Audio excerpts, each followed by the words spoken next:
আসসালামু আলাইকুম সবাইকে। আপনাদের সকলকে স্বাগত জানাচ্ছি নতুন একটা ভিডিওতে। সো আজকের ভিডিওতে আমি বেসিক্যালি কথা বলব ইন্ডিয়ান টুরিস্ট ভিসা নিয়ে। আমি হচ্ছে যে গত ১৫ তারিখে টুরিস্ট ভিসা জমা দিছি এবং হচ্ছে ২৩ তারিখে হচ্ছে পাইছি। এই হচ্ছে আমার ভিসার কপিটা। সো আমি বেসিক্যালি এই ভিসাটা হচ্ছে নিজেই আবেদন করছি এবং স্লট নিছি এবং আমি ২ টা ভিসার আবেদন করছি। আমি এবং হচ্ছে সাথে আমার স্পাউস। আর আপনাদেরকে বলে দিই আমার স্পাউসের হচ্ছে এটাই ১ম ভিসা ছিল। আর আমার হচ্ছে এর আগে আরো ৬ টা ভিসা ছিল ইন্ডিয়ান।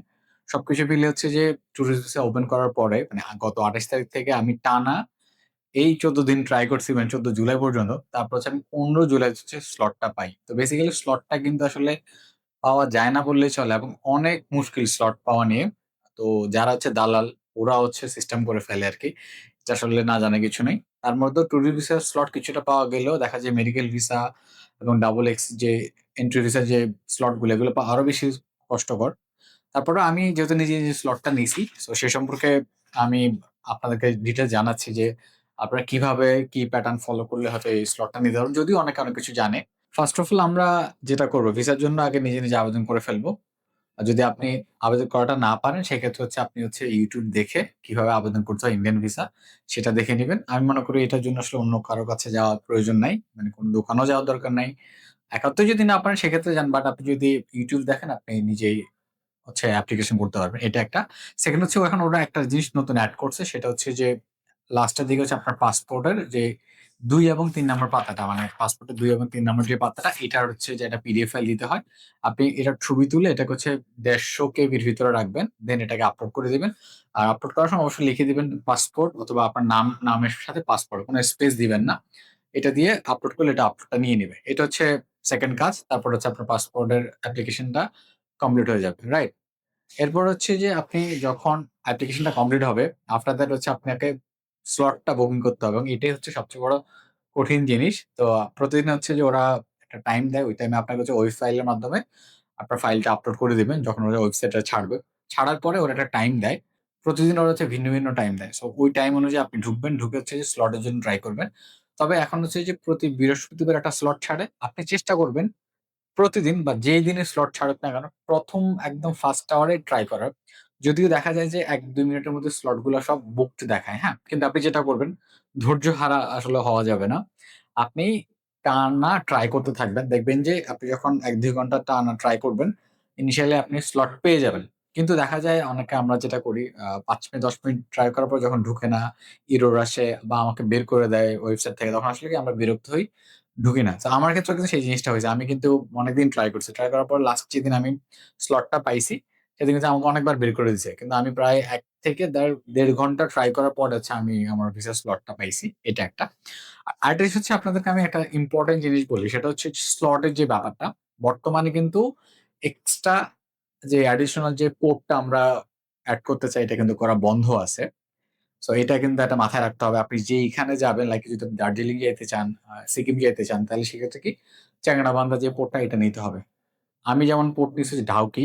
এখন আমি যদি ওখানে যাইতে চাই তাহলে কিন্তু আমাকে কলকাতা হয়ে তারপর ঢুকতে হবে। আমি কিন্তু চাইলে চ্যাংড়াবান্ধা পোর্টটা নিতে পারব না। সো এখন কিন্তু এই জিনিসটা মাথায় রেখে আপনাকে অ্যাপ্লিকেশন করতে হবে। এটা একটা বিষয়। আমি কি দিছি যেহেতু টুরিস্ট ভিসার জন্য, ফার্স্ট অফ অল আমি অ্যাপ্লিকেশন ফর্মটা করলাম।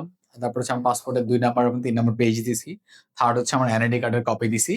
তারপর হচ্ছে যে আমি ডলার যে এন্ডোর্সমেন্টটা এটা কিন্তু মাস্ট বি আপনারা দিবেন। ডলার্স এন্ডোর্সমেন্টটা যদি কারো না থাকে সেক্ষেত্রে হচ্ছে আপনার পাসপোর্টের এগেইনস্ট এ ব্যাংকে গিয়ে $৫০০ থেকে $১,০০০ এন্ডোর্সমেন্ট করে নিবেন। এটা একটা অ্যাডিশনাল। যদি আপনার মনে কোনো কনফিউশন থাকে সেক্ষেত্রে হচ্ছে ব্যাংক স্টেটমেন্ট আপনি দিতে পারেন। বাট না দিলেও হবে। বাট ডলার্স এন্ডোর্সমেন্টটা মাস্ট। এটা একটা। 3rd হচ্ছে যে আপনি অনেক হচ্ছে যে ডলার্স এন্ডোর্সমেন্ট করে না এসবিএস এর যে কার্ডটা আছে ইন্ডিয়ান। আমি বলব যে এটা করা একদমই দরকার নাই। এখানে প্রায় ২২-৩০ হাজার টাকা খরচ যাবে। এটা না করে বেটার হয় যে আপনি ব্যাংকে গিয়ে অ্যাকাউন্ট করে ডলারস ইনভেস্টমেন্টটা করেন এটা। আর আবার অনেকে বলবে যে ভাই ডলারস ইনভেস্টমেন্ট না থাকলে তো ব্যাংক স্টেটমেন্ট দিয়ে তো জমা দেওয়া যায়। হ্যাঁ, জমা দেওয়া যাবে। কিন্তু সেক্ষেত্রে আপনি ভিসা পেলেও যখন হচ্ছে আপনি ইন্ডিয়ান মানে যখন হচ্ছে আপনি ইন্ডিয়াতে যাবেন, তখন কিন্তু ইমিগ্রেশন আপনাকে আটকায় দিবে। ইমিগ্রেশন বলবে কিন্তু ডলারস ইনভেস্টমেন্ট চাবে। তখন কিন্তু আপনি না দিতে পারলে ওখানে একটা আলাদা একটা হ্যাসেল করতে হবে। লাইক আপনাকে ২, ৪, ৫০০ টাকা ওখানে দিতে হবে। সো আমি মনে করি এই হ্যাসেলটা না নিয়ে আপনি ভিসা অ্যাপ্লিকেশনের সময় হচ্ছে ডলারস ইনভেস্টমেন্টটা করে নিবেন। এটা একটা। 3rd হচ্ছে আমি যেহেতু জব করি, আমার জবের এনআরসি আমি দিছি। আ আইডি কার্ড দিছি এবং ভিজিটিং কার্ডটা দিছি। তাহলে এইগুলা দিছি এবং সাথে হচ্ছে যে আমি আমার হচ্ছে যে এক্সট্রা ওয়াইফের জন্য একটা অ্যাডিশনাল ডিক্লারেশন ফর্ম আমি জমা দিছি এটা। তো আমার ক্ষেত্রে হচ্ছে আমার এই জিনিসগুলা লাগছে। আর হচ্ছে আমার কাবিননামা আমি দিছি যেহেতু আমার পাসপোর্ট হচ্ছে যে আমার ওয়াইফের নাম দেওয়া নাই। এজন্য আমি আমাদের কাবিননামাটা নোটারি করা এই জিনিসটা দিছি। এটা হচ্ছে আমার ক্ষেত্রে। এবং আমার ওয়াইফের ক্ষেত্রে যেটা আমি দিছি যেহেতু আমার ওয়াইফ স্টুডেন্ট তাইলে প্রফেশনটা আমি স্টুডেন্ট দিছি। এবং তার সাথে হচ্ছে তার কলেজের আইডি কার্ড এবং হচ্ছে যে বেতনের যে স্লিপটা সেটা দিছি। আমার ব্যাংক স্টেটমেন্ট আর হচ্ছে যে আমার এন্ড থেকে একটা ডিক্লারেশন ফর্ম দিছি যে তার সকল ধরনের খরচ আমি বহন করব। যেহেতু আমি বিয়ের কথা বললাম, আমার ওয়াইফের পাসপোর্টে কিন্তু আমার নাম দেওয়া নাই। সেই কারণে হচ্ছে যে আমাদের কাবিননামাটা এটা দিছি। সাথে হচ্ছে যে আমার ওয়াইফের ব্যাংক স্টেটমেন্ট দিছি। আমার ওয়াইফের ডলার এন্ডোর্সমেন্টটা দিছি। সো এই জিনিসগুলো আমি দিছি। কারণ হচ্ছে আমি চাইছি যে আমার যে অ্যাপ্লিকেশনটা টোটালি একদম পরিপূর্ণ থাকুক, যেন কোনো কিছু মিসম্যাচ না হয়। তো দেখা গেছে যে আমি ১৫ তারিখ এপ্লাই করছি এবং ৭ দিন পরে আমরা দুজনে হচ্ছে ভিসাটা পাইছি একসাথে। এটা একটা বিষয়। আর এছাড়া হচ্ছে যে খুব বেশি একটা ঝামেলা নাই। তবে ২-১ টা প্রশ্ন আমাকে অনেকে করেন যারা হচ্ছে স্পাউস তারা কি দিবেন? স্পাউস হইলে আপনি প্রফেশনাল স্পাউস দিবেন। তাহলে সেখানে ডিপেন্ডেন্ট থাকে কার উপর। বাবার হইলে বাবারটা দিবেন, মা হইলে মারটা দিবেন। আর স্পাউস যদি হয় লাইক আপনি হাউসওয়াইফ, স্পাউস এর ডিপেন্ডেন্ট দিলে ওনার হচ্ছে জবের ডকুমেন্টসটা দিবেন। Visiting card, ID card, bank statement, salary pay slip এগুলা দিবেন। আর যদি বিজনেস করেন তাহলে ট্রেড লাইসেন্স আর হচ্ছে যে ব্যাংক অ্যাকাউন্ট। এগুলা দিলে আশা করি আর কোন ঝামেলা নাই। সো এটাই হচ্ছে যে বেসিক ট্রাভেল ভিসা করার রুলস। সো আর যারা স্লটের জন্য আসলে যারা প্যারা খাচ্ছেন, স্লটটা কিন্তু নেওয়ার জন্য একটু ধৈর্য ধরতে হবে। আর যাদের খুব একান্ত ইমার্জেন্সি ট্রাভেল করতে হবে এমন, সেক্ষেত্রে হয়তো আপনারা চাইলে দালালের শরণাপন্ন হইতে পারেন। বাট আমি প্রেফার করি না। বর্তমানে হচ্ছে যে নিজে, নিজে করলে ৳১৫০০ লাগে, এর বেশি লাগে না। আর আরেকটা কথা বলি পেমেন্টের ক্ষেত্রে অনেকে বলে যে, "ভাই আমি বিকাশের মাধ্যমে পেমেন্ট করছি। আমার পেমেন্টটা পেইড হইছে। বাট সিস্টেমে দেখাচ্ছে না।" সো এক্ষেত্রে আমি একটা জিনিস প্রেফার করব যে আপনারা বিকাশে পেমেন্টটা না করে আপনাদের কার্ডের মাধ্যমে পেমেন্ট করেন।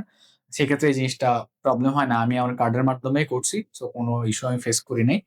এই হচ্ছে আরকি ওভারঅল বিষয়। আর যারা হচ্ছে যে কলকাতা যাবেন, বিশেষ করে বেনাপোল যে আ পোর্টটা আছে এখানে অনেক দালাল আছে। এটা একটু খেয়াল করবেন। আর I prefer যদি যারা কলকাতা যাবেন গিয়ে দিয়ে যাওয়াটাই বেটার। ওখানে খুব একটা ঝামেলা হয় না। ওই পোর্টে ৳১-৳২০০ দেওয়া লাগে সব জায়গাতেই। না দেওয়াটাই বেটার। বাট মানে হ্যাসেল না করে দিয়ে দিলে আপনি খুব শান্তিভাবে যাইতে পারবেন। সো যদি কেউ কলকাতা যান, আমি সাজেস্ট করব যে বেনাপোল না গিয়ে গেদে দিয়ে যাওয়ার জন্য। এই তো ওভারঅল ভিডিও। আর ভিডিও নিয়ে যদি আপনাদের কোন রকম কনফিউশন থাকে, কোন কোয়েশ্চেন থাকে আমাকে কমেন্টস করেন। আমি সব ধরনের উত্তর আপনাদেরকে দিয়ে দিব।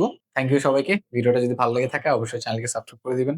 ধন্যবাদ সবাইকে। সালামু আলাইকুম।